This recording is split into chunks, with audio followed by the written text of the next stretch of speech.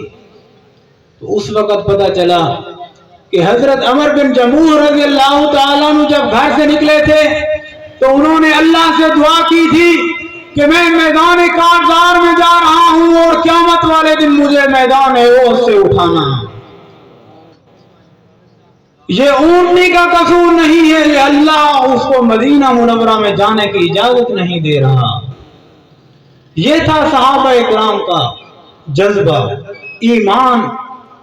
تھوڑے مسلمان ہیں،